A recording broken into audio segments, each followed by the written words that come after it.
Hello YouTube, welcome to another League of Legends guide. Today we're covering mid lane Katarina's Assassin rework. You guys can always check out the video description for links to our social medias or the timestamps for different parts of this champion guide. We do Riot Point giveaways on our Twitter at the end of every month, and we also do votes on which champion guide should come out next every night on our Twitter as well. That's definitely one you guys should check out. But now let's kick off Katarina's rework with her pros and cons. So first off, she is a very fun to play assassin, and she doesn't even have the mana. I love not having to worry about mana, and you don't really need blue buff. Shun Po is then very great for escaping, and it gives her very high mobility when you do combine it with her passive. With Shun Po's cooldown basically being reset when you pick up a dagger, you're basically even more mobile than you already were, considering you can use Shun Po multiple times in succession. You still snowball just as hard as you did before, and you still bring all of that AoE damage. Of course, it's also great that we do have built-in Grievous Wounds from her ultimate because we don't really want to get a Morello Nomicon, considering we don't need that mana. So she's a very strong champion, but she still has the same cons as before. She has some very hard matchups and a pretty weak lane phase, so sometimes, depending on the champion you're against, all you can really do is roam, but that's completely fine on Katarina anyways. You then also bring no CCs at all, and you do have a melee auto attack range, which is part of the reason you do struggle against some champions in that mid lane. Our Masteries are the same before. We make sure we grab Thunderlord's Decree because it's very easy to get off on Katarina and it adds a lot of damage into our combo. The one difference is we take Fresh Blood, which is the new Mastery in the tier 2 tree, as it is very strong on Katarina. Our first basic attack doing extra damage on a champion every 6 seconds is a fantastic way to add even more damage into our combo. Of course, you always have the option of going for Natural Talent instead of Vampirism if you do prefer AD and AP instead of some Lifesteal and Spell Vamp. For our runes, we go Magic Penetration Reds, Scaling Health Yellows, Scaling Ability Power Blues, and Ability Power Quints. In the video description, I'm going to be linking a post from the Katarina main subreddit. It goes very in-depth in different rune combinations, and basically what it concludes is these are the best ones for doing damage when you are level 6 and beyond. If you're in a very hard AP matchup, then don't be afraid to go for Magic Resist Blues instead of these Scaling Ability Power. For your first summoner spell, you'll want to grab Flash. Now you are very mobile already with your Shun Po and whatnot, but this can be used as a very solid escape as well, and you can combo it with that Shun Po to close a really large gap. Ignite is then my favorite summoner spell for my second slot. Katarina is a champion who wants to get snowballing, and this can help you by adding some nice true damage. It works great on Katarina, and I'd recommend always taking it unless you're in a very hard matchup. So if you're in one of those hard matchups, you could always take Teleport or Exhaust. Teleport is of course great for returning to lane if you do get pushed out or even ganking, and then Exhaust is great for stopping a lot of damage in a duel. Alright, moving on, let's look at her reworked kit, starting with her passive, Veracity. Whenever an enemy champion dies within 3 seconds of Katarina damaging them, her cooldowns are reduced by 15 seconds. So now, the new part, Daggers. Whenever Katarina catches a dagger or picks it up from the ground, she uses it to slash through all nearby enemies, dealing between 78 and 285, plus 100% bonus AD, and between 55 and 100% AP magic damage. Picking up a dagger also reduces Shun Po's cooldown by between 78 and 96%, and daggers last for 4 seconds before they disappear. So what they've basically done is put your W onto more of your passive, but you do have to run over a dagger for it to actually work. You can't just activate it like you did before. It's a really nice way of doing some more damage passively, and it combos really good with your Q and W, but we'll look at that in a little bit. Now your Q, Bouncing Blade. Katarina throws a dagger to the target enemy that bounces up to 2 nearby unaffected enemies, dealing magic damage to each target. After bouncing to its targets, the dagger then lands on the ground opposite from where it struck the first target. The dagger always takes the same amount of time to land from the time it was cast. So the first thing that's different is this only bounces up to 2 times. It's not as good as it was before for clearing minion waves, but if you do go over that dagger after it does drop, then of course that passive will proc in and it will do that AoE damage, and therefore it's still good for clearing minions. But other than that, you kind of use it the same. You use it to poke the enemy champion and do some harassment, and also clear minion waves, and you can combo it by running over the dagger to do that AoE. Of course, you can also Shun Po to the dagger, but we'll be covering that in a little bit. So now let's look at that new W, Preparation.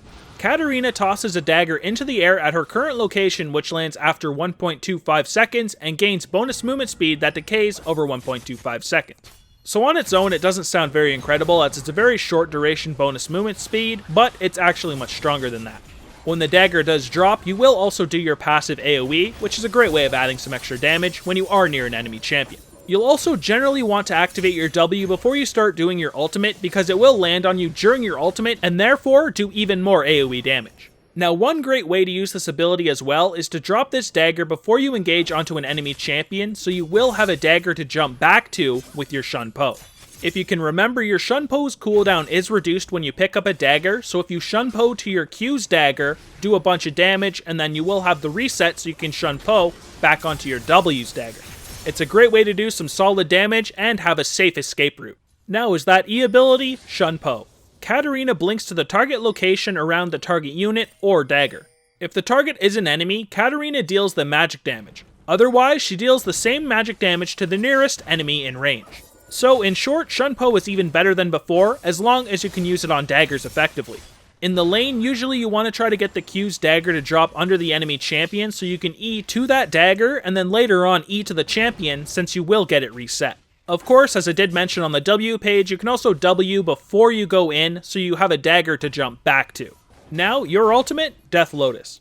Katarina rapidly spins in place and channels for 2.5 seconds, throwing a dagger every 0.166 seconds to each nearby enemy champion up to a maximum of 3 at a time, dealing the magic damage and applying grievous wounds for 3 seconds. So this is exactly the same as it was before, but it does tick more often, which makes Rylai's an even better item. It also shows the zone a lot better as well, which is something I personally like as well. This is a great ability to use in between your combo, and as I said before, I like to activate my W before I start spinning so it will drop and do more AoE damage. For our skill order, we first max our ultimate whenever we can at 6, 11, and 16. We then always want to max our Q first, as it is really nice for last hitting and harassing the enemy champion.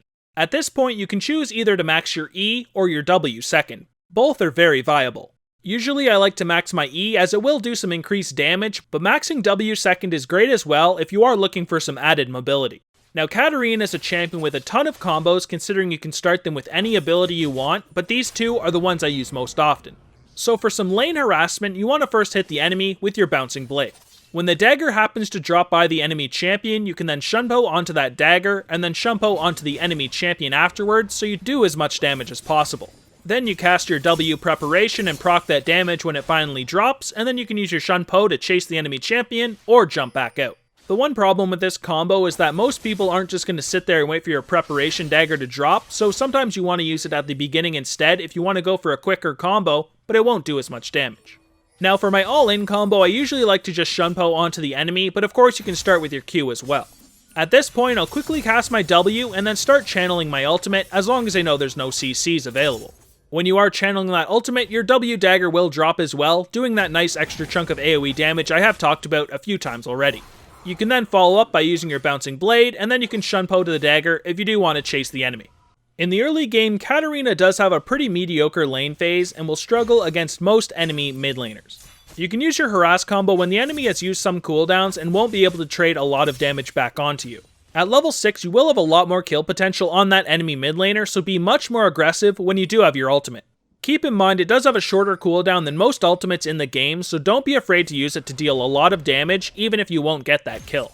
Focus on farming as much as you can from a safe distance if you are in a very hard matchup. Katarina gets a lot stronger in the mid game. You're going to be able to all-in the majority of champions when you have your all-in combo with a level 2 ultimate, and you do have very potent roams as well. If the enemy mid laner is playing very safe, then you're going to need to roam. Shove the minion wave using your bouncing blades and veracity before you roam so you won't miss much XP and gold. If you're looking for a very quick combo when you get to the lane you're ganking, then you can start with your Shun Po to get right onto the enemy champion. Then you're going to want to use your preparation so the dagger drops while you're channeling your Death Lotus. In late game teamfights, getting off a good Death Lotus may be very hard depending on the enemy team composition you're against. If they have lots of crowd control, then you're going to want to pay attention to them and look for an opportunity to go in with your Death Lotus.